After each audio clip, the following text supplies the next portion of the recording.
सभी को जय श्री राम, जय श्री राधे।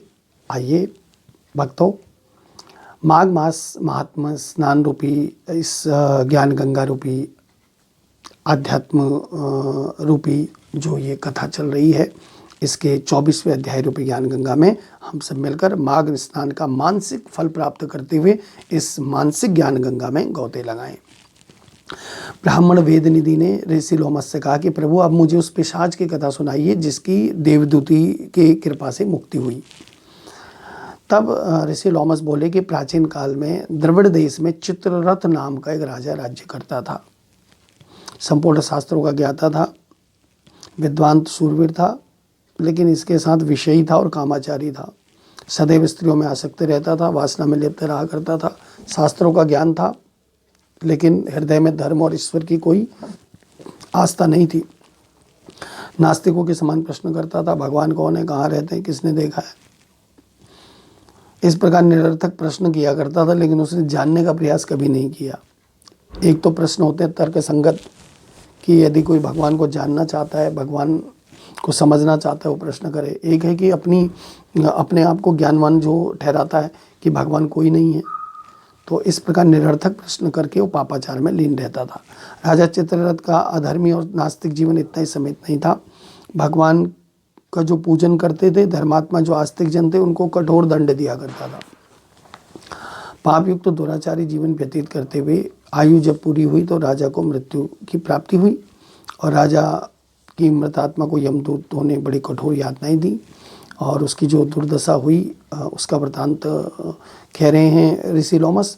कहते हैं कि चित्ररथ को उसके कर्म भोग अनुसार पहले तामशीय नामक नरक में डाला गया, फिर उसको अंधतामिश नामक नरक में डाला गया, फिर उसके बाद उग्र रौरव नरक में, फिर महानरक में, उसके पश्चात तापन प्रतापन इस बार जो 28 नरक महानरक बताए गए हैं, इस प्रकार नरकों में डाला गया। उसके बाद राजा को लौह शंको मृगी यंत्र आदि जो महादुर्गम मार्ग हैं वहाँ से भी ले जाया गया। यहीं पर अंत नहीं हुआ, बड़े उसको दुर्गदाई और भी नरकों में डाला गया। इस प्रकार घोर यातनाएं उसको भोगनी पड़ी जिसका वर्णन भी नहीं किया जा सकता। इस प्रकार यमलोक में नरकों की भीषण यातनाएं भोगने के पश्चात फिर उसको राजा चित्ररथ को गिरिराज पर्वत पर भयंकर राक्षस रूप में जन्म मिल गया, योनि प्राप्त हो गई। पिशाच योनि में राजा का जीवन भयानक दुख और कष्टों से घिरा हुआ था। सदैव क्षुधा यानी भूख से, तृषा यानी प्यास से व्याकुल होकर वो भटकता रहता था।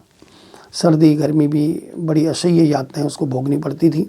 इस प्रकार पिशाच योनि का दुख भोगते हुए, भूख प्यास से कष्ट भोगता हुआ वो पिशाच देहधारी राजा चित्ररथ ने प्रषण वन में प्रवेश किया और वहाँ पर एक बहेड़े की वृक्ष की छाया में अपने दीर्घकालीन यंत्रणादायी जीवन पर विचार करते हुए रोने लगा, चीखने लगा, चिल्लाने लगा कि मेरा कैसे इस योनि से मेरी मुक्ति हो।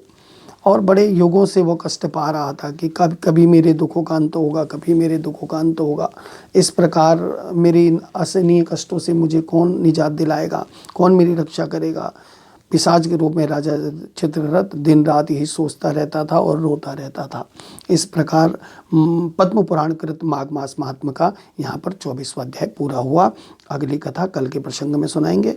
सभी को जय श्री राधे।